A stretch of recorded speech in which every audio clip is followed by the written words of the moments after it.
Assalamualaikum warahmatullahi wabarakatuh. Alhamdulillahil malikil haqqil mubin alladzi akmala ad-dina wa wadaha at-tariqal mustabin.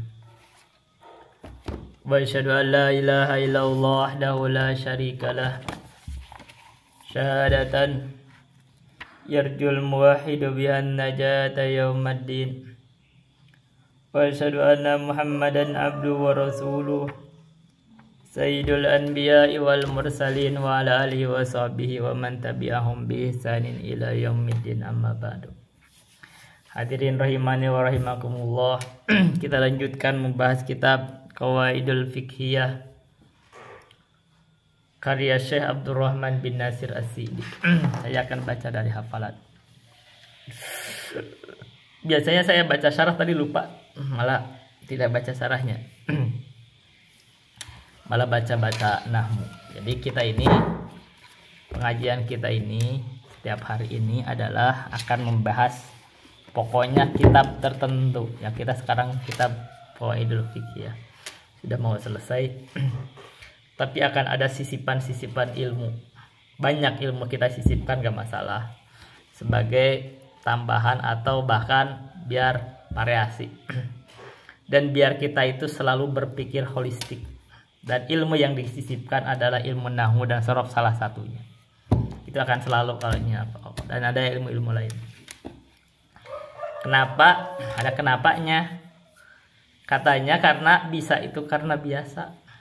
Dan apalagi nahwu dan sorof itu memang berbisa kalau kita selalu praktekkan. Ini yang terbiasa saya dari kecil pun begitu. Memang kalau baca kitab itu memang nahwu dan sorofnya langsung dipraktekkan. Plus walaupun mungkin kita tidak hafal, kalau kita sudah pernah mempelajarinya kita praktekkan. Ini yang berjalan dalam saya juga. Ketika saya baca Quran pun begitu. Baca Quran itu ini kita langsung tergambar. Ini mubtada, ini khobar, ini fiil, ini fa'il, ini maf'ul, ini syarat, ini jawab. Begitu tarkiban langsung ketahuan. Begitu pokok. Jadi itu kan menjadi dasar juga kita memahami kalimat-kalimat Arab. Baca hadis, baca kitab itu langsung. Karena ini kan pokok ilmu ya, pokok ilmu bahasa Arab. Ini satu. Yang kedua, kemarin itu saya itu karena memperhatikan memang ada sekelompok kaum lah yang mereka itu sangat sebenarnya bisa dianggap mereka itu para pembenci sunnah sebenarnya. Para pembenci sunnah Nabi, atau kalau bicara dakwah sunnah itu para pembenci dakwah sunnah, yaitu yang mereka lakob dengan Wahabi. Jadi kalau dakwah sunnah itu semua mereka lakobkan dengan Wahabi. Siapapun itu kalau mengajak kepada Al-Quran dan sunnah, mereka lakob Wahabi. Mau Muhammadiyah, mau Persis, mau Al-Irsyad, mau Salafi, itu di lakobnya sebenarnya Wahabi. Karena dulu juga kan Muhammadiyah disebut Wahabi kan? Persis disebut Wahabi, mereka sekarang nggak berani. Sekarang yang Wahabi itu mereka sebutnya adalah ke Salafi. Wahabi juga. Padahal yang dijelaskan akidah Imam Ahmad Wahabi juga. Ini sebenarnya, ini kan sebenarnya kita perlu ini ya, perlu insaf. Dan saya itu tidak dipungkiri bahwa bukunya Muhammad bin Abdul Wahhab itu kita pelajari juga. Saya ada 10 buku kita pelajari. Dari guru kami Ustadz Dzulqarnain, beliau itu mengambil sanadnya, kita sekaligus sanadnya saya sebutin ya. Itu dari Syekh Abdullah bin Abdul Aziz bin Abdul Akil dan dari Syekh Yahya bin Muammar al-Mudarris. Beliau ambilnya dari situ. Dari Abdul Haq bin Abdul Hadi dari Abdul Haq bin Abdul Wahid al-Hashimi, yang beliau juga mengambilnya dari Ahmad bin Abdullah bin Salim al-Baghdadi. Dari anaknya Muhammad bin Abdurrahman, Muhammad bin Abdul Wahhab, yaitu Abdurrahman bin Hasan al-Utsaimin. Dari ayahnya yaitu Muhammad bin Abdul Wahhab. Jadi kalau buku-buku Muhammad bin Abdul Wahab justru ada riwayat yang bersambung dekat. Memang kan periode dekat ya. Kita pelajari. Kenapa kita pelajari? Kita ini para penuntut ilmu itu harus selalu terbuka, open minded. Dan Muhammad bin Abdul Wahab itu adalah tokoh kontroversial yang banyak dicela orang, terutama di kalangan sini, kalangan masyarakat Indonesia, yaitu kalangan Aswaja. Kenapa mereka mencelanya? Sampai kadang-kadang itu sampai dilaknat gitu loh. Ini kan disebutnya kerak neraka, itu misalnya sampai begitu. Ada orang sampai begitu kalimatnya itu, sampai disebut babi gitu, subhanallah ya. Kenapa bisa begitu? Jangan sampai, kalau saya sih orangnya kan begitu, saya kan dari Aswaja lahir. Saya itu tidak didesain menjadi orang yang gampang untuk benci orang gitu. Jadi kita teliti dulu. Nah, ketika saya teliti, apa masalahnya? Kita baca kitab. Ketika baca kitabnya saya tidak nemuin ada kesalahan. Kita bandingkan sama ulama sebelumnya. Yang dicela juga Ibnu Taimiyah itu mereka banyak mencela. Karena mereka dianggapnya, padahal mereka sebagian pendapat Ibnu Taimiyah itu mereka amalkan itu. Kalau ditanya itu, saya kirimkan bacaan Al-Fatihah itu pada bulan pahalanya. Ini mereka itu berargumen dengan Ibnu Taimiyah itu. Karena menurut Ibnu Taimiyah nyampe. Tapi kalau menurut Imam Syafi'i kan gak nyampe. Padahal mereka mengakui mazhab Syafi'i. Lah, kenapa kamu pilih-pilih gitu loh? Kalau suatu syekh berpendapat ini boleh, kamu cocok, ambil, berhujah dengan situ. Kalau nggak cocok, dicela. Ini kau begitu. Sekarang ada ibarat itu. Kita kasih ya. Ibnu Taimiyah itu membuat ibarat gitu. Dan ini adalah salah satu kita sampaikan lagi ya, ada kritikan. Kita sering diskusi sama Kiai Aswaja, Ustadz Aswaja. Saya ini walaupun Ustadz Aswaja tadi secara umum mereka itu adalah pembenci sunnah atau pembenci ulama ahlu sunnah, karena kan banyak kan pengajian dibubarin segala ucapan-ucapan keras. Tapi saya itu orangnya bukan orang yang kalau benci sama orang itu bencinya itu sampai tidak ada kebaikannya. Ada kebaikannya ya kita terima gitu mereka. Nah, kebaikannya itu mereka jago di dalam nahwu dan sorof. Dan ketika memang diakui bahwa banyak para ustadz yang mengajak kepada sunnah itu salah baca, gak ada yang luput sebenarnya. Sampai tadi sebut ya, orang yang paling yang saya kenal itu ilmu nahwu sorofnya itu jago. Manusia mah ada kadang salahnya, ya kena juga kritikan dia. Dan akhirnya saya sih nganggap ya kritikan itu bagus, gak masalah, silahkan aja kritik cara baca, silahkan. Itu maslahatnya. Nanti maslahatnya adalah ini Islam ini terjaga sampai cara baca aja salah satu huruf ada yang negur gitu. Itu kan, ini bentuk keterjagaan Islam. Ilmunya Islam itu dijaga. Apalagi akidah. Jadi ustadz ini kalau ada salah, bahkan salah satu huruf pun bacanya itu ditegur. Itu udah mungkin kebiasaan mereka ya. Saya juga dengar tuh Ustadz Rasul Dahri itu di Malaysia itu, dia juga dicela juga tuh dalam masalah irob-irobnya, ini salah baca. Kamu baca aja salah. Akhirnya Ustaz Rasul Dahri berkata, yaudah kita perbaiki bacanya, jadi hati-hati ya gitu. Tapi akhirnya tipikal bahwa banyak Ustaz sunnah itu yang disebut mengajak kepada sunnah atau salafi, itu baca kitab itu banyak yang salah. Itu tipikal, banyak gitu. Dan memang akhirnya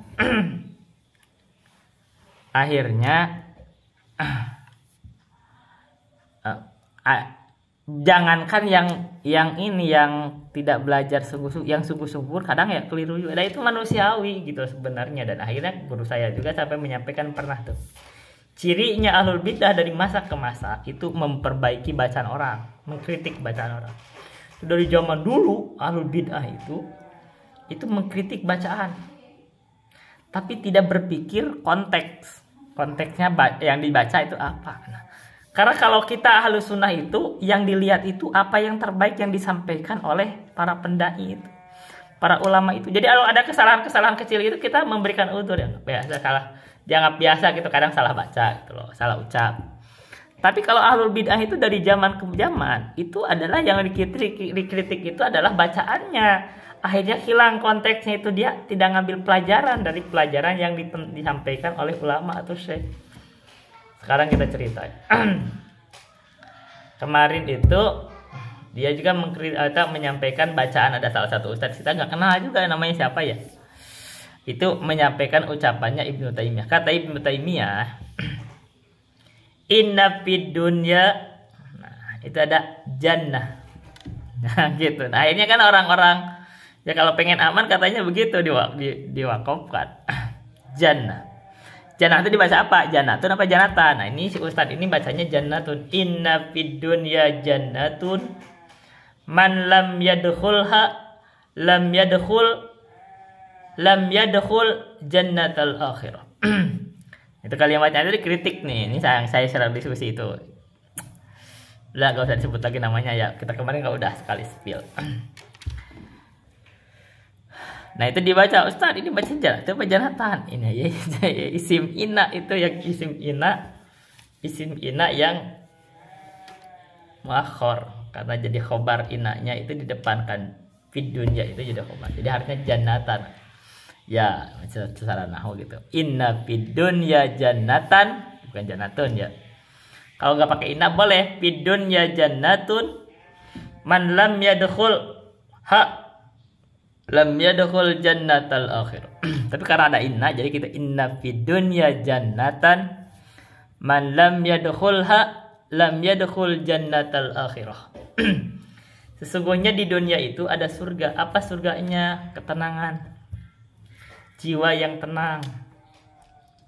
Hati itu kalau sudah tenang, di dalam ibadah tenang, dalam ketaatan tenang, ketika musibah aja kena ujian tenang, diberikan ujian apapun tenang aja, hidup tenang gitu.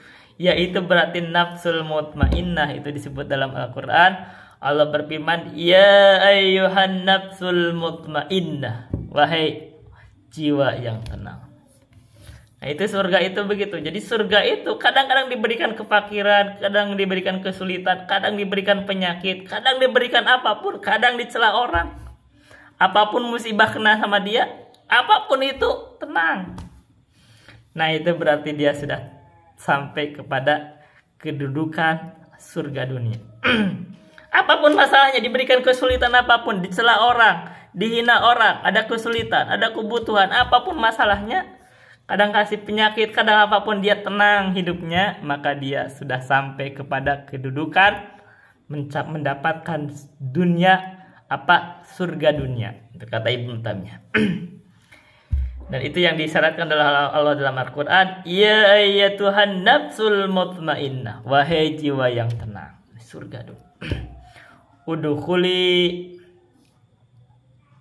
ya ayyuhan nafsul mutmainnah irji'i ila rabbiki radiyatan mardiyah. Kembalilah kamu itu kepada Rabbmu radiyatan mardiyah, dalam keadaan ridho dan diridhoi.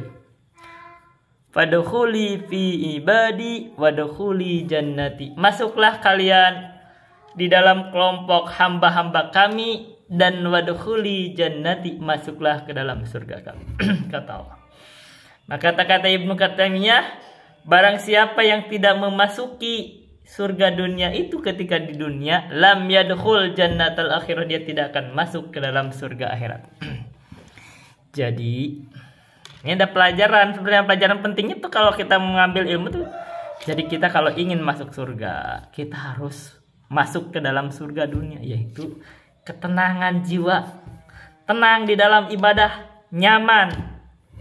Ketika ibadah itu senang, rindu, baca Quran tenang, gitu loh. Ala bidzikrillahi tatmainnul qulub. Ketahuilah, ingatlah, dengan berzikir kepada Allah itu hati itu tenang. Jadi kalau ketika zikir tenang, ketika baca Quran tenang, ketika ada di majelis ilmu tenang, ketika di masjid tenang. Ya, bukan orang yang senang kayak ikan yang kekurangan air, krep, kurang tenang kan. Masalah itu. Apalagi kadang diberi ujian aja tenang. Nah, kalau udah begitu hidup, maka dia sudah sampai kepada kedudukan mendapatkan surga dunia. Nah, orang yang mendapatkan surga dunia itu nanti akan dapat surga di akhirat. Walaupun kadang orang itu kelihatan mungkin tidak semua serba ada, tapi tenang. Bayangkan kenapa banyak orang-orang kaya segala macam ada tapi gelisah hidupnya. Ini berarti nggak punya surga dunia gitu. Surga padahal semua ada, itu gelisah semua. Oke, berarti tidak dapat surga dunia. Orang yang mendapatkan surga dunia itu tadi tenang. Dikasih ujian pun tenang, dihina orang pun tenang gitu. Tenang aja. Baik. Nah, ini kan gitu kan. Jadi ini kalau kita orang yang senang mencari ilmu, itu ustadz salah baca gitu diabaikan aja itu.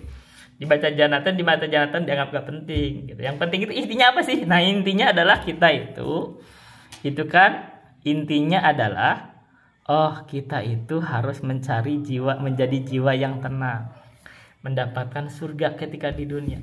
Intinya kan gitu.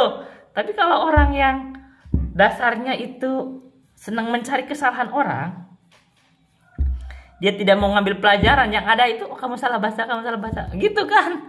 Apakah dia menerima gak pelajaran itu? Enggak menerima, dia nggak salah baca gitu. Satu, akhirnya cuma bisa mengkritik, kamu bacanya harusnya janatan. Ya boleh. Tapi memang itu adalah bacaan, itu adalah kritikan paling dangkal. Tapi mereka tuh beranggapan kalau bacanya salah, apalagi mana enggak juga. Kadang-kadang mananya bagus, salah baca doang. Satu, yang kedua, kadang-kadang orang salah baca juga walaupun jago nahwu. Kita sebutkan guru kami ini bagus kitabnya.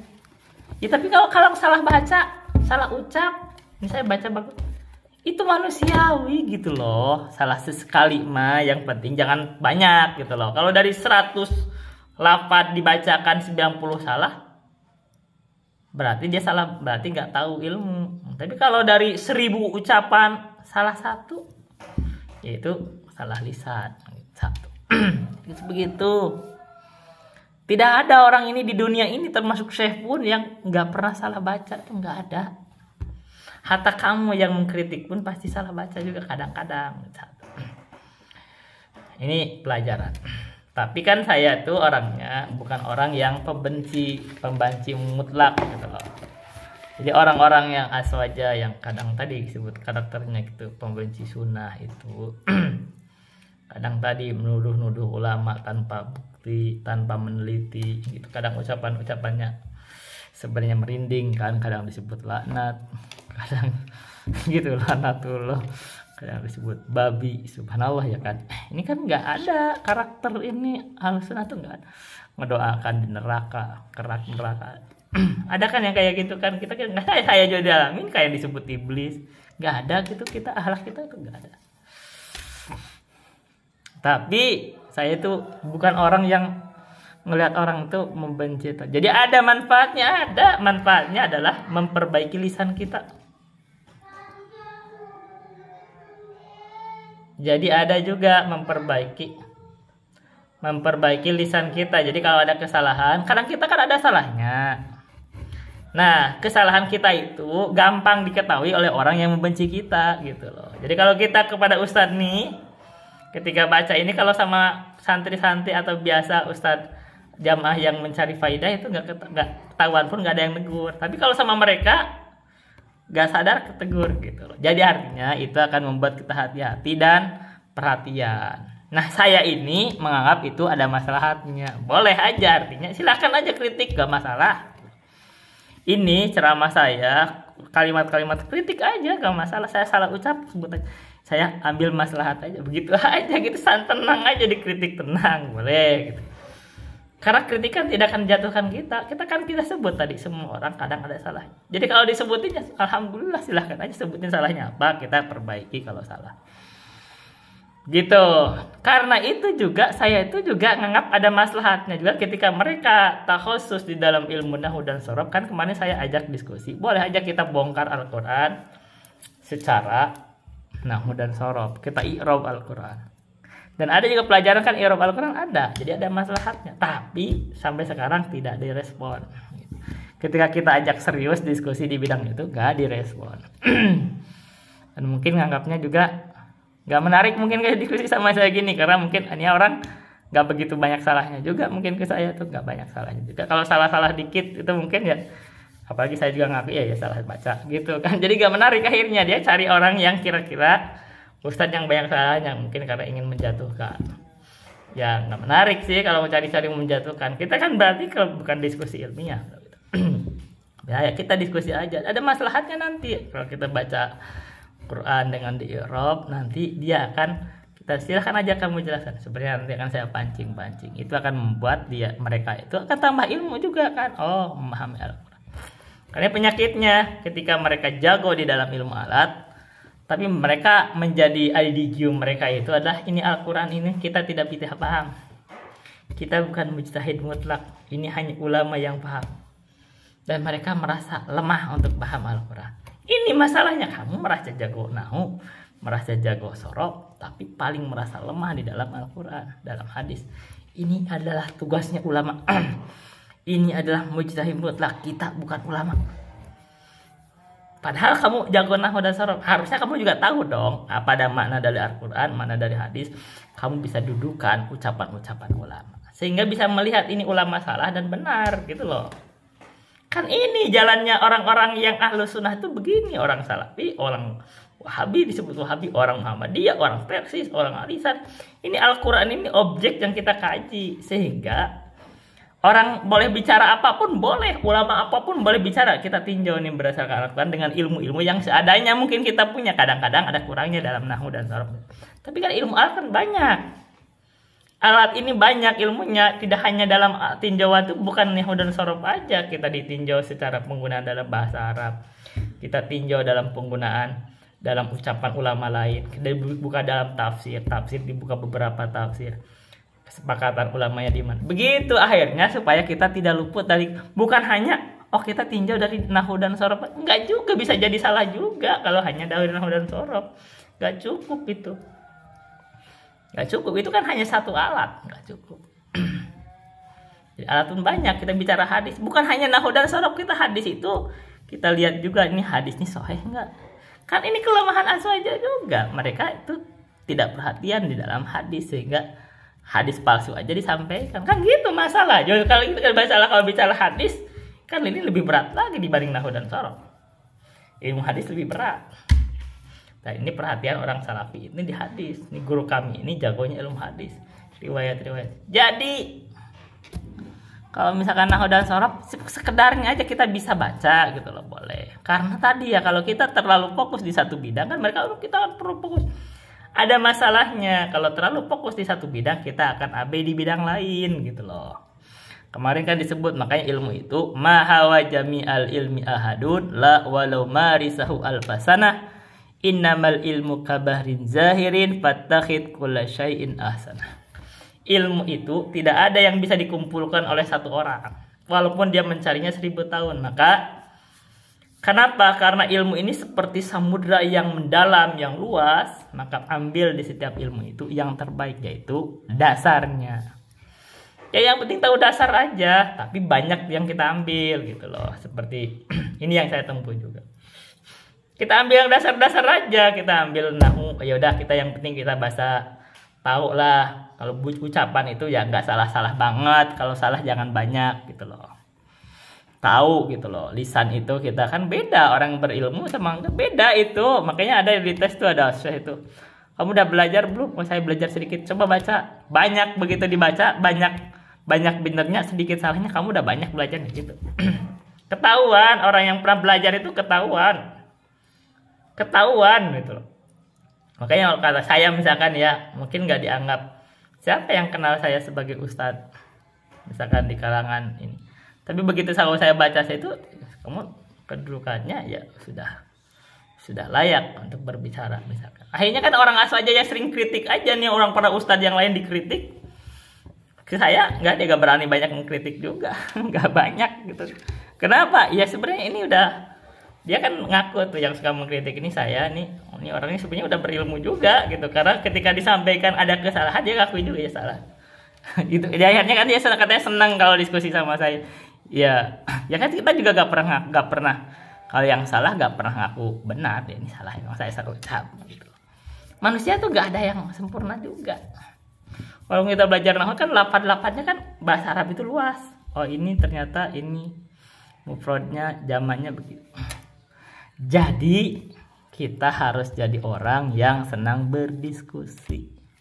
Asal kita itu jangan jadi orang yang ngotot. Kita itu ingin selalu menang. Nah ini saya bukan tipe saya selalu ingin menang enggak. Saya akan menyerap orang kalau misalkan ada maslahat dari dia ada ilmunya saya serap. Biasa dari dulu juga begitu saya biasa.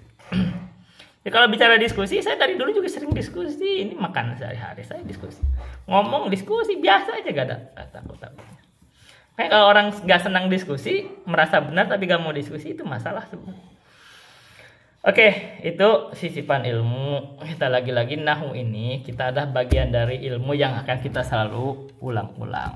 Karena ini memang apalagi memang ada orang yang memperhatikan kita. Dan memang terserah silakan saya dikritik dari ucapan-ucapan saya. Misal ya kalau ada silakan. Misal kelas salah baca dan itu adalah saya terima aja. Itu kritikan tidak akan menjatuhkan kita, itu menjadi hal yang meningkatkan kita gitu. Oh iya. Kayaknya saya itu nggak apa-apa kalau diskusi sama orang yang berilmu, walaupun di bidang lain kontra misalnya, tapi di bidang tertentu dia ada ilmunya, nggak apa-apa. Saya di bidang itu kita di bidang itu aja, di bidang nahwu dan sorof. Oke, sisipan yang kedua, ilmu yang kedua sisipannya. Saya itu baru melihat ada suatu video, katanya ada orang itu dia sedang ziarah di Pamijahan gitu ya. Pamijahan itu daerah Ciamis ya. Ciamis kayaknya atau Tasik. Saya belum pernah. Saya belum pernah ke situ. Saya itu belum pernah ziarah-ziarah kayak gitu, nggak pernah. Karena ke ziarah-ziarah wali saya nggak pernah. Jadi saya nggak tahu. Keluarga saya pernah, saya nggak pernah. Katanya ada yang sedang tapa. Ini videonya tapa katanya, beribadah kepada Allah. Saya katakan tapa ini bukan amalan umat Islam. Kita sampaikan. Kalau disebut bid'ah boleh disebut bid'ah. Amalan umat Islam itu ada yang semisalnya dengan tapa yaitu i'tikaf. Apa i'tikaf? I'tikaf itu artinya berdiam diri di masjid. Nah ini sekaligus kritikan. Nah, Deddy Mulyadi menyampaikan juga kritika i'tikaf itu ada di masjid, ada yang hakiki. Sebenarnya hal-hal yang tertentu di bidang agama misalkan ya nggak boleh berbicara terlalu jauh yang bukan bidangnya. Kemarin kita membenarkan ucapannya beliau, sekaligus sekarang ada hal yang ya kadang-kadang nggak perlu hal-hal yang kita kan itu adalah domainnya masing-masing. I'tikaf itu di masjid berdiam diri itu hakikat syar'i. Jadi bukan gak usah dibawa ke pemahaman lain-lain. Oh kita i'tikaf apa gak usah, nanti akhirnya berdebat lagi kan, perdebatan ilmu. Jadi i'tikaf itu berdiam diri di masjid dengan niat ibadah kepada Allah di masjid. Nah kalau boleh gak i'tikaf di rumah? Gak boleh, itu tempatnya di masjid. Masjidnya apa? Boleh gak di musola? Nah kalau musola menurut yang lebih kuat itu masjid yang tempat kita untuk bersolat berjamaah Jumat. Jadi sholat Jumat di situ tegakkan Jumat itu masjid. Jadi i'tikaf itu begitu, berdiam diri di masjid dengan tujuan beribadah kepada Allah. Dan dia di situ ya niat di situ beribadah.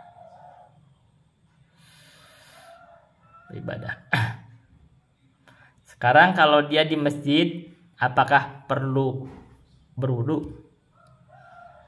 Nggak perlu berwudu. Jadi kalau dia batal wudu, nggak batal i'tikafnya, enggak.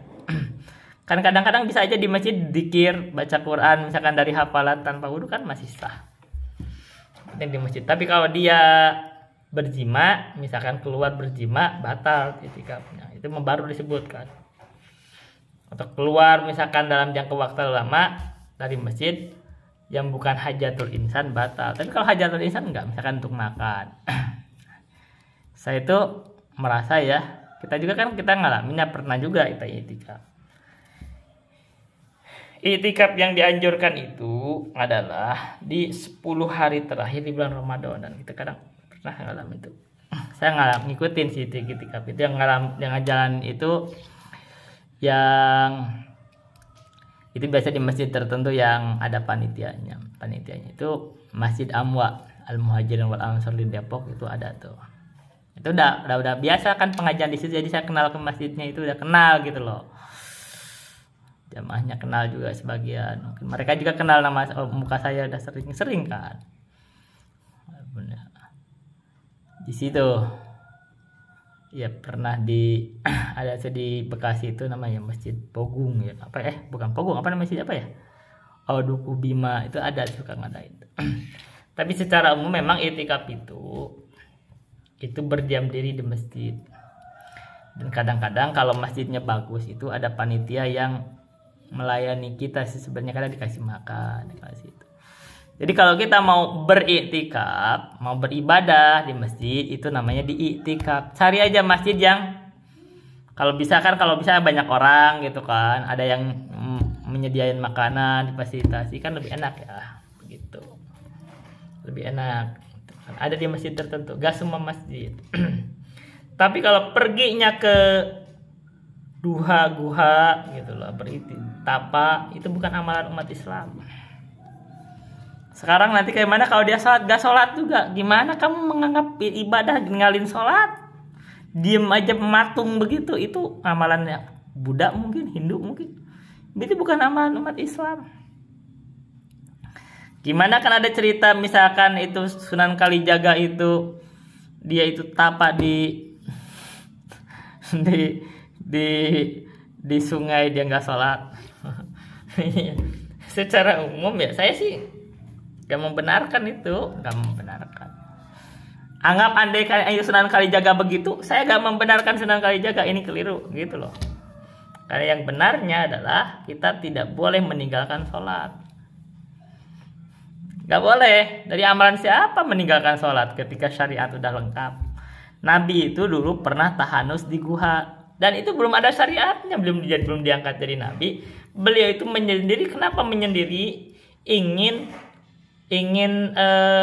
tenang aja. Di beliau ada syariat dari agama Nabi Ismail, masih ada itu. Habis itu aja sesuai kemampuan beliau, kan beliau juga tidak melakukan kesyirikan, tidak menganggap bahwa ini masyarakat ini udah rusak. Tapi gitu ya ibadahnya dengan syariat Nabi Ismail. Tapi ketika agama ini sudah lengkap, sudah sempurna di agama Nabi Muhammad, kita itu tidak disyariatkan tapa itu nggak ada di gunung, tapa nggak ada. Jadi kalau orang melakukan begitu, itu bukan amalan umat Islam. Saya kasih tahu. Minimal bid'ah, minimalnya. Tapi dia akan jatuh di dalam dosa yang lain tadi, misalkan tidak ninggalkan sholat, tidak sholat Jumat. Ninggalin sholat dan duduk ngapain juga, dia puasa mati geni, itu haram tuh mati geni. Itu gak haram tuh, puasa nggak buka-buka itu haram tuh. Minimal makruh, minimal banget makruh. Jadi kalau dia wisol itu, puasa wisol itu minimal makruh, minimal banget. Tapi ya lebih jelas bisa masuk ke haram. Yang lebih sunahnya ya puasa aja pagi sampai sore, kalau, dan itu juga yang afdolnya ya kalau mau. Ya, saya sih jarang puasa ya sekarang. Kalau mau ya puasa Daud. Jadi nggak perlu puasa mati geni 3 hari gak makan. Ini kebiasaan nih, ini kejadian tuh. Niis bid'ah itu. Ini saudara saya itu sering ngamalin, tapi tidak. Jadi nggak masuk juga kalau sampai nggak masuk. Kalau puasa itu bukanya itu cuman air katanya. Ya ngapain sih? Ngapain? Satu. Dan kita buka fakta. Di sini itu banyak orang gila. Di sini, di daerah saya, di desa saya. Dan sebabnya kalau ditelusuri, ada faktor mereka itu melakukan puasa. Puasa bid'ah begitu. Jadi muasain surat Yasin, muasain surat Al-Kahfi. Pengen jagoan, pengen punya ilmu saifi, gitu. Gila ujungnya, gitu loh. Sekarang kita yang waras-waras jadi gila akibat begitu, itu madorot akibat berbuat bid'ah, gitu loh. Tapi kalau orang puasa yang biasa aja, puasanya karena ta'abudi, menjalankan sunnah, normal aja tuh. Niat itu kembali niat, dia niatnya niat puasa. Kalau masalah dikabulkan doa, Allah itu kan mengabulkan doa kita kalau memang sudah waktunya gitu loh. Ya bisa jadi kita berdoa belum dikabulkan, itu adalah kasih sayang Allah supaya kamu banyak berdoa gitu. Kan doa itu kan pahala juga. Ada pahalanya ketika kita berdoa. Gitu kayak biasa aja. Dan lagi kita keinginan kita juga, kebutuhan kita bukan hanya dunia doang, di akhirat bisa jadi doa-doa kita itu nanti diberikan di akhirat. Bisa jadi dipakai untuk menutupi dosa kita. Siap bisa jadi kita diberikan kesehatan sebab doa kita. Banyak kebaikan itu. Bisa jadi dengan doa itu dibukakan ilmu bagi kita, dibukakan pemahaman. Begitu banyak diberikan keluarga yang baik. Banyak kebaikan itu. Diberikan masyarakat yang baik, diberikan negara yang aman. Karena kalau negara perang, kita gak bisa hidup. Jadi gitu kan. Jadi banyak masalah. Berdoa-doa aja. Percaya itu ada maslahatnya. Oke, baik. Ini adalah sisipan ilmu berikutnya yang kedua.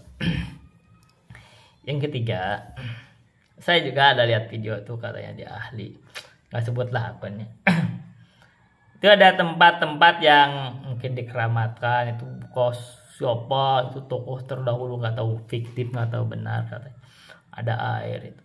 Orang bisa minum, bisa mandi di itu, menyimpan, suka nyimpan uang tuh, uang logam dikasih, katanya nanti ada ikan gaib memakan uang. Apaan gitu, tahayul banget. Itu mungkin uang itu diambil mungkin orang yang mungkin kuncennya itu mencari uang, itu motif uang lagi gitu, motif lagi itu sama kayak itu bangun kuburan. Itu akhirnya tuh orang nyimpen uang itu, motif ekonomi lagi, menyedot ekonomi. Kamu biar dikabulkan doanya, biar kamu kaya raya. Yang kaya itu yang punya kuburan itu, yang kayanya. Ya kamu miskin aja, tetap miskin ya kan.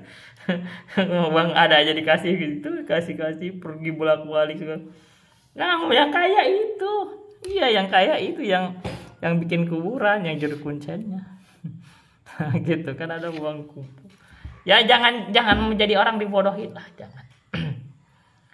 Andai kan kita mau kaya Allah kasih kaya, jalannya ada gitu loh. Apa kayaknya kan kadang jalan itu ada dari bisnisnya tiba-tiba terbuka gitu. Kalau memang belum terbuka ya mungkin belum saatnya, atau mungkin dari bidang tertentu gitu loh. Misalkan kalau pertanian, nanam apa tiba-tiba harga mahal, barang bagus isinya, nah itu kayak ada aja gitu loh. Atau investasi tiba-tiba harganya melonjak, Allah itu gampang ngasih, itu gampang gitu lah. Tapi ya memang ada jalannya, kita jalan tempuh. Nih kalau misalkan nih, kalau YouTube misalkan ini Ustaz Kang Deddy Mulyadi kaya raya ini, katanya penghasilan YouTube-nya gede. Iya mungkin dari itu sebabnya. Ini Kang Deddy Mulyadi itu ya dia sih sebenarnya nggak tahu YouTuber, nggak tahu gubernur ya gitu ya. Mungkin dia pokok inti pekerjaan dia adalah YouTuber, gubernur itu sampingan gitu. Makanya dia kemana-mana itulah kontennya dia. Tapi dari kontennya dia itu mau ngasih apa kemana, ada kebijakan apa segala macam, orang pada senang, lebih banyak lagi. Mungkin penghasilan Deddy Mulyadi lebih besar dari Deddy Corbuzier mungkin sekarang. Karena kalau lihat dari view-nya banyak, walaupun follow-nya gak sebanyak itu. Satu, dan maslahatnya dia itu mungkin nanti jadi presiden mungkin kan. Jadi ya akhir sekarang itu adalah merge antara politisi sama YouTuber.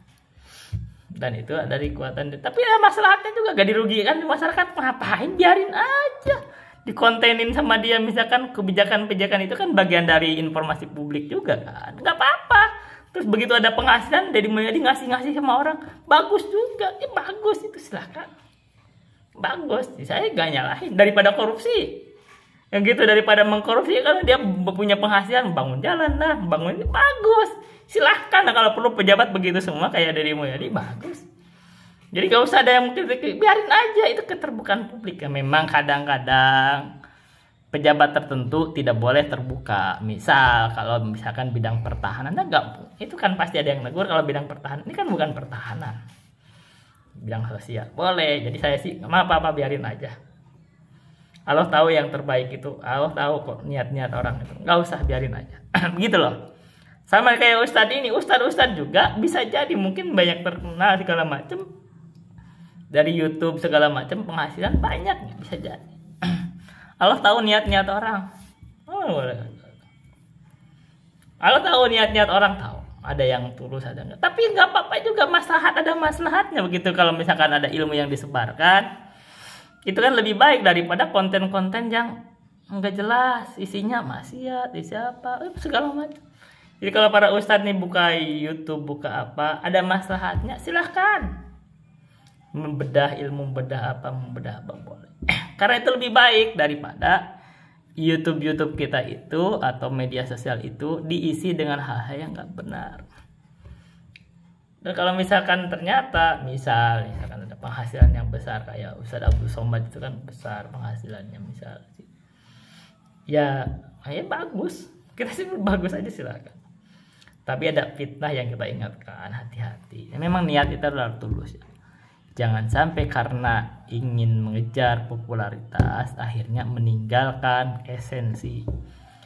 Karena dakwah itu ketika kita ditegakkan dakwah yang lurus itu pasti ada musuh, ada yang membenci. Nah ketika kita ingin mencari follower misal, itu gak mau menyampaikan kebenaran itu karena takut gitu loh. Berarti kamu gak tulus dalam dakwah. Karena kalau dakwah itu gak mikirin follower, gak mikirin penghasilan, gak mikirin amplop. Sampaikan aja. Karena kan disampaikan aja. Kalau diterima juga gak dipikirin diterima atau tidak. Udah sampaikan, sekedar nyampein ilmu. Begitu aja. Ya masalah rezeki udah Allah tanggung, gitu aja. Nah kalau udah begitu, itu mudah-mudahan insya Allah menjadi lebih dekat ke keikhlasan. Kalaupun gak disebut ikhlas, ya ikhlas lah secara umum. Karena yang dipikirkan hanya dakwah ilmu. Kalau dipikirin, oh nanti kalau saya ngomong gini nanti follower saya kabur, berarti gak ikhlas. Oh kalau saya ngomong gini nanti saya gak diundang lagi, itu gak ikhlas. Oh kalau saya gini nanti saya gak dapat amplop, itu gak ikhlas. Gitu kan, itu ciri. Jadi kalau orang dai itu cirinya itu ya menyampaikan apa adanya. Mau dikasih uang, tidak dikasih uang, ada follower, tidak ada follower, follower bertambah, follower berkurang, gak peduli. Nah itu baru kita harus begitu. Baru dia benar-benar dakwah. Ini media dakwah itu kalau kayak YouTube, kayak media sosial itu hanya media, di mana aja kamu dakwah. Nabi itu dakwah di mana aja ya. Sampai-sampai itu riwayat Nabi lagi membonceng Ibnu Abbas itu disampaikan ilmu kan gitu. Ini ilmu kan sendiri sedang bersendirian, tapi kan nyampe kepada kita begitu diceritakan oleh Ibnu Abbas. Ya gulam inni u'allimuka kalimat jelasan akidah itu jelasin akidah ketika ngebonceng Ibnu Abbas. Jadi kalau ada yang nganggapan kata akidah ambil dari Abu Hasan Al-Asy'ari, baca tuh kita hadis-hadis itu. Nabi itu menjelaskan akidah sampai hal ketika lagi boncengan aja dijelasin akidah. Jadi ini akidah jelas. Ihfadillah yahfadka, misalnya. Jagalah Allah akan jaga akidah. Oke. Terus misalkan kalau kita lagi pergian, misalkan saya berboncengan sama teman, nggak ada yang mendengar orang, kita sampaikan oh gini, la ilaha illallah begini gitu. Atau kita lagi di sawah, kan berdua, ya itu dakwah di mana aja. Dakwah itu bukan hanya ceramah pakai media, pakai mic, bukan hanya itu. Jadi saya ada ceramah, tapi kan saya jujur aja 2 tempat saya gugur ceramah aja ditinggalin karena ada yang nggak suka gitu. Setiap pengajian dibubarin, karena mungkin ngerasa itu tadi ada orang-orang yang sebenarnya kalau dikategorikan membenci sunnah. Kalau di diskusi juga gak mau diskusi. Merasa benar sendiri tapi diskusi gagal. Tapi sebenarnya kalau kita gitu ya dia nggak apa-apa. Ya saya sih bukan berarti saya kamu nih bahasa Sundanya pundung, bukan pundung begitu. Saya ini terikat dengan kaidah fikih yaitu ad-dinu mabniun 'alal masalihi fi jalbiha wa dar'il lil qabaih. Kan udah dibaca kemarin kan, agama itu dibangun dari masalah. Jadi kalau kelihatan di situ maslahatnya kagak banyak, saya datang sudah ngorbanin waktu, saya ngorbanin ongkos misalkan ya, bensin. Terus di situ juga gagal ngisi, kadang-kadang malah bertikai kita orangnya di situ ada yang ini, terus saya kagak datang lagi ada masalah, tentu saya mungkin bisa mengalihkan aktivitas di tempat lain, saya bisa baca kitab, saya bisa baca Quran, saya bisa pergi ke kebun, misal apa aktivitas apapun yang di kebun saya bisa sambil dengerin kitab dari rekaman atau maslahat yang dianggap lebih maslahat untuk saya, itu masalah. Bukan saya pundung, nggak ada istilah pundung-pundungan, nggak ada. Jadi kalau saya dihentikan di pengajian itu saya nggak datang lagi, bukan pundung. Itu nantinya saya sudah sampaikan kepada Allah, saya sudah sampaikan ilmu saya. Ketika saya ada yang menghalangi, itu catat amalan saya sampai hari kiamat. Karena saya tidak akan berhenti kecuali sudah ada yang menghalangi. Begitu ada yang menghalangi, catat amalannya, karena itu ada udzur syar'i. Dan saya dakwah di tempat lain, makanya buka YouTube, buka apa, itu dakwah juga, gak masalah. Itu dakwah itu juga ada yang lisan tadi, ada yang dakwah secara hal. Saya misalkan nih tidak menyampaikan di tempat saya, malah saya gak biasanya khutbah aja sekarang ya gitu. Ada yang mungkin gak suka, mungkin kan akhirnya kayak gak, kamu di khutbah aja, jangan misalkan kayak begitu, apalagi ceramah enggak, ya nggak pernah, nggak apa-apa juga. Ya saya dakwahnya dengan bilhal, yaitu dengan perbuatan. Jadi kalau ada hal-hal yang mungkar ya saya nggak ikutin. Itu kan itu dakwah juga, dakwah itu luas. Kalau dihalangi dalam satu bentuk dakwah itu luas, santai aja gitu. Sekarang misalkan di YouTube orang dihentikan ya Pak, saya juga dakwah lewat YouTube, saya share lewat WhatsApp, apapun dakwah di mana aja. Dan yang paling pokok dakwah itu dengan perbuatan, ilmu aja kita terapkan aja di dalam diri kita, itu juga dakwah. Orang yang mendengar atau enggak dengar terserah dia juga, mengikuti atau kayak gitu enggak apa-apa. Itu yang penting di akhirat itu, ya Allah saya sudah sampaikan, ini ilmu udah saya tegakkan hujah. Mereka menolak silakan, menerima silakan, ada konsekuensinya. Di akhirat kita ditegakkan yang benar mana. Misalkan saya membantah ilmu kalam, ini salah satu dakwah yang paling besarnya adalah saya bantah ilmu kalam. Itu kan yang sebabnya menjadi orang gak suka, karena saya bantah ilmu kalam, karena mereka ajarkan. Wajar gak suka juga gitu loh, wajar. Dan sekarang saya membantah misalkan kaum Aswaja dari Madura, dari mana, ini kan salah satunya membantah ilmu kalam juga. Gitu. Jadi saya luas gitu loh ketika terjadi, malah kan sampai mana-mana, itu sampai Ustadz Abdul Somad membuat ini sama Ustadz Nuruddin, tersebut aja apa syubhat, saya ajak diskusi. Jadi nggak perawat, nggak peduli walaupun dia Ustadz terkemuka membuat syubhat, saya ajak diskusi, nggak masalah. Kalau dia mau kita diskusi live boleh, ya kan. Ustadz Gus Baha ada bahas bikin syubhat misalkan, kalau nggak masuk ke NU neraka, saya bisa bantah. Kita diskusi aja kan masalah secara ilmiah. Ya kan? Tadi ya beranggapan kalau dia tidak masuk NU atau Muhammadiyah, kata sekarang Muhammadiyah dimasukin tuh. Itu berarti masuk neraka. Dia syadat, berarti Persis, Al-Irsyad, Salafi itu neraka gitu kan maksudnya. Nah, gitu. Kita bantah aja. Oke, ini ilmu. Kita diuji aja ini ilmu. Begitu berikutnya ya, kita sisipkan ilmu lain. Kita harus ini ilmu ini supaya kita ini memandang sesuatu, ilmu itu diterapkan gitu loh. Live. Di dalam realita kehidupan itu kita menganalisis. Ini ada juga video nih. Saya nggak tahu di daerah Jawa. Itu ada lumpur. Dikelilingi oleh orang, menyajikan makanan-makanan, terus dia baca sholawat nariyah. Kita bahas kemarin sholawat nariyah, kita bahas kemarin kan. Itu ada masalah, itu kritikan bahwa itu menyebabkan kesyirikan. Tapi di praktek kenapa mereka itu berkumpul di situ, bawa makanan segala macam, mengelilingi lumpur. Ini apa? Ada sesajen, ada apa? Itu apa itu? Itu apa hukumnya? Nah, itu masalah itu. Kalau tinjauan hukum bisa banyak. Minimal bid'ah gitu loh. Kan dia anggap ibadah nih, kalau itu dia anggap ibadah, minimal bid'ah, dan bid'ah itu sesat. Kalau ada keyakinan misalkan ini adalah penghuni, misalkan yang membuat lumpur itu adalah ada yang menghuninya yang menyebabkan bencana, maka itu bisa syirik akbar. Itu bisa jadi syirik akbar. Jadi kalau misalkan ada makanan-makanan ini kita disajikan itu adalah dalam rangka sesajen kepada misalkan jin atau apa, supaya mereka jin itu tidak membuat bencana, tidak membuat malapetaka, maka itu adalah syirik akbar. Berarti itu persembahan. Kita analisis, jadi kita ilmu menganalisis. minimal banget bid'ah. Jadi nggak ada bagusnya, artinya nggak ada bagusnya. Ngapain gitu. Ini Islam udah lengkap, ngapain sih? Kalau ada lumpur itu dengan kehendak Allah. Allah membuat ada lumpur itu kehendak Allah. Yang menjaga Allah, ngapain gitu. Oke, baik, kita bahas sekarang qawaidul fiqhiyah wa dhawabitul fiqhiyah karya Syekh Abdul Rahman bin Nasir. Kemarin kita sudah sampai mana? Kullu syartin lazimun lil aqidi fil bai'i wan nikahi wal maqasidi illa syurutan halalat muharrama au aksahu fabatilatun fa'lam. Tustamalul tustamalul kemarin udah. Tustamalul qur'atu wa indal mubhami minal huquqi auladat tazahumi. Udah itu. Sekarang kaidah berikutnya di bait selanjutnya. Tustamalul qur'atu wa indal mubhami minal huquqi auladat tazahum. Wa in tasawal amalan ijtama'a wa fu'ila ahaduhuma fastami'a. Wa in tasawal amalani ijtama'a.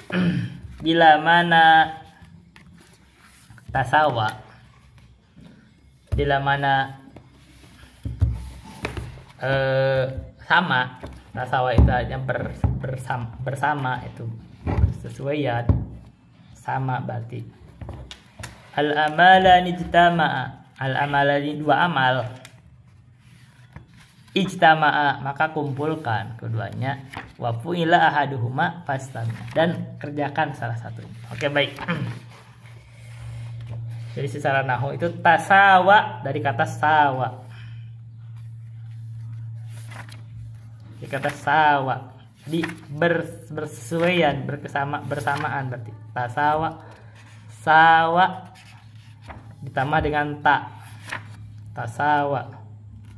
Jadi sama dengan tafa'ala. Ini tafa'ala. Wajahnya gitu. Tasawa. Sawa. Tadawa. Nah, sama itu.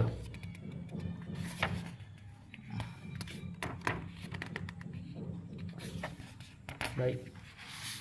Tasawa. Tasawa. Ya tasawa. Baik. Dia sulasi majid biharfain ditambah dua huruf. Tasawa.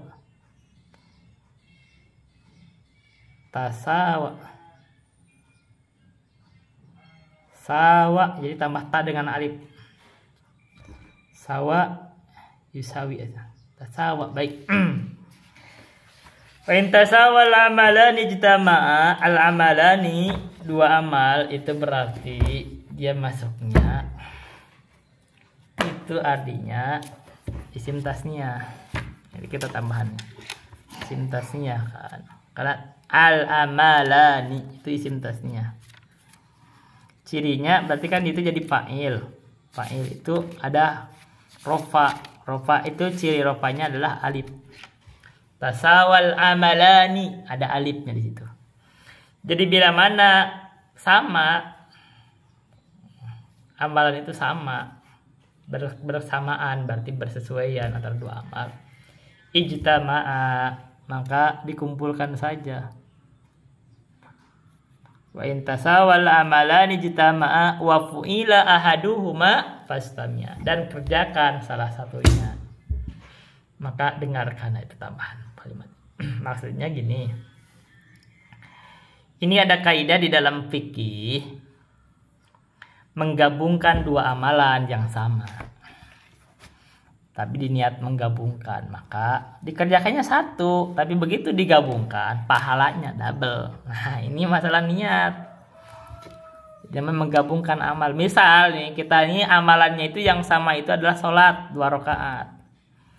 Jadi kalau kita habis wudhu itu ada sholat, apa namanya, syukrul wudhu 2 rakaat. Habis wudhu kita masuk masjid, ada sholat, apa sholat apa? Tahiyatul masjid. 2. Bersamaan dengan kita itu mau sholat duhur, ada sholat, apa sholatnya di situ? Qobliyah duhur. Waktu sudah sempit kan, baik gabungkan aja amalannya. Gitu kan, gabungkan amalnya. Jadi ketika masuk masjid setelah wudhu, niat syukrul wudhu, niat tahiyatul masjid, sekaligus niat qobliyah duhur. 3 bentuk sholat digabungkan, pahalanya double. Jadi amalannya itu hanya 2 rakaat, dia sholatnya hanya 2 rakaat, tapi pahalanya seakan-akan dia mengerjakan 2 kali 3. Jadi 3 bentuk sholat sekaligus. Kenapa? Niat. Nah, ini adalah kedudukan ilmu. Anda harus bersyukur saya ajari. Wa in tasawal amalani ijtama'a wa fu'ila ahaduhuma fastami. Jadi kalau ada 2 amalan yang sama atau lebih, boleh dikumpulkan. Yang dikerjakan 1, tapi tetap niat, karena Rasulullah bersabda, innamal a'malu binniyat. Sesungguhnya tidak lain amalan itu kecuali dengan niat. Kalau dia tidak niat digabungkan, ya nggak dapat, pahalanya nggak dapat. Dia harus ada niatnya. Ketika niat menggabungkan, misalkan saya niat sholat syukrul wudhu, sekaligus saya sholat tahiyatul masjid, sekaligus sholat qobliyah duhur, maka kita dalam 2 rakaat itu banyak amalan yang kita dicatatkan oleh Allah. Itu aja yang bisa saya sampaikan. Billahi taufiq wal hidayah. Wassalamualaikum warahmatullahi wabarakatuh.